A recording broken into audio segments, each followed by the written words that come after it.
our revenge, our need for revenge, will go more deeply. We will feel it more strongly. One of us will kill the other. We need to understand that all this came about because of one careless thought. We did not mean to say anything to hurt the other.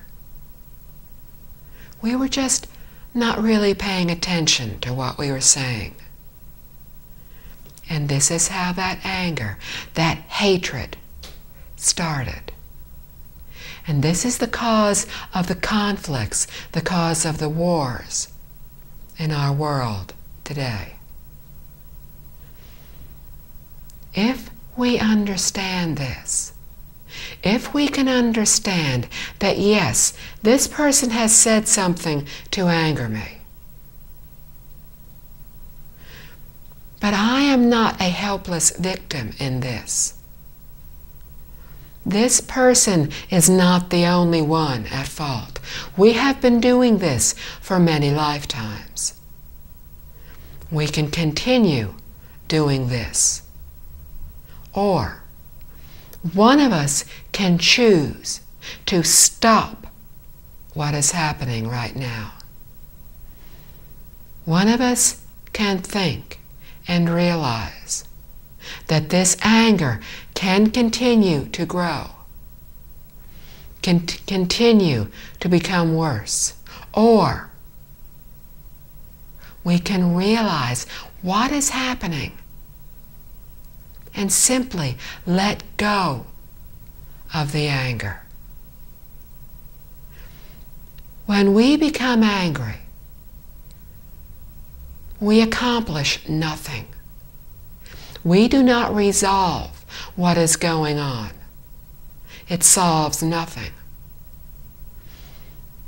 If we respond in anger, the anger simply grows stronger. If we try to respond with logic when the other person is angry, often this will not help to diffuse the anger. Think about how it feels when we ourselves are angry. If we are angry and somebody tells us, calm down, don't be angry, that's very often the very last thing we want to hear. It takes a very special person who can say to us, don't be angry, when we are very angry, for it to have any real effect. The anger is coming from within ourselves. The other person really isn't making us angry. We are making us angry. We allow what the other person says to bother us. We think about it. We get angry. But we are doing all this. We can also understand what is going on. And we can choose to let go of the anger. Maybe we choose not to say anything further. Maybe instead of replying angrily to them, we can even learn how to simply say, Amitofo. Maybe we say nothing.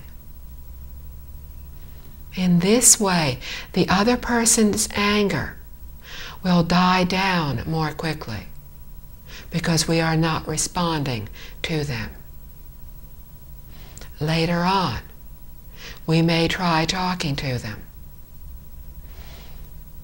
Maybe we ask them what we did that upset them. Maybe we apologize for having done so. Often, all the other person needs to hear is, I'm sorry.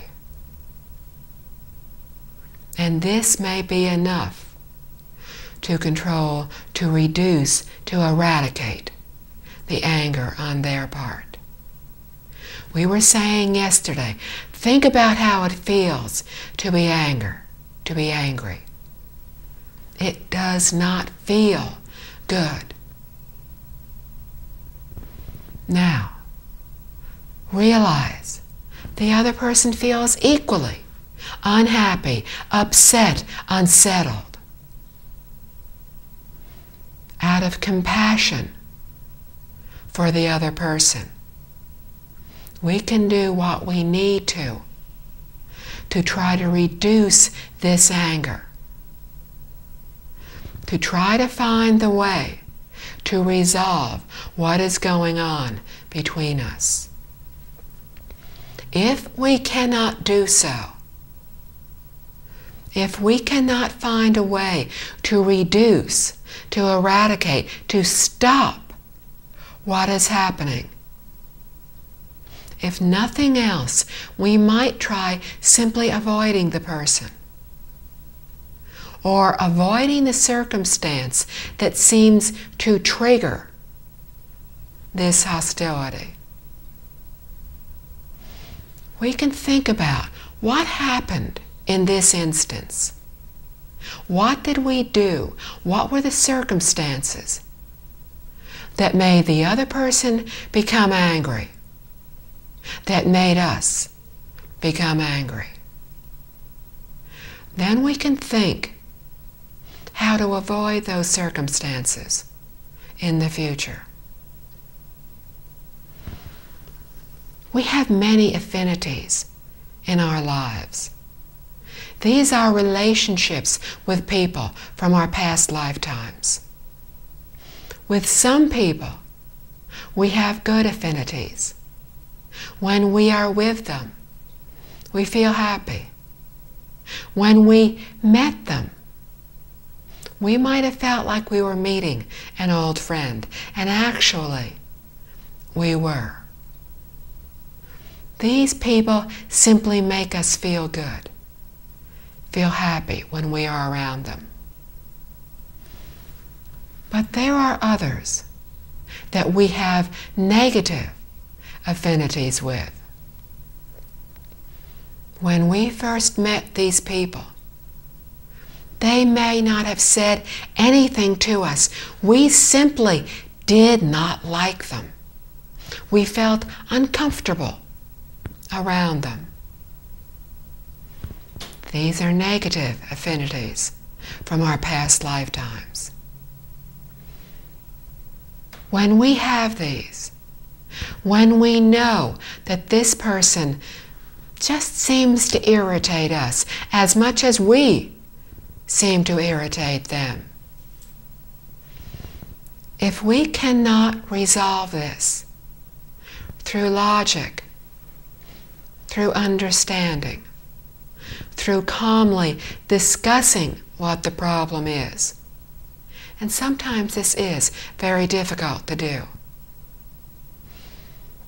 then until one of us can begin to get more of a control over our emotions, we can simply remove the conditions. In cause and effect, in karma, first we plant the cause. In our lifetime, now, what is happening, all the seeds of what is happening to us today were planted in previous lifetimes. Very little of what is happening to us in this lifetime now is the result of what we did earlier in this lifetime.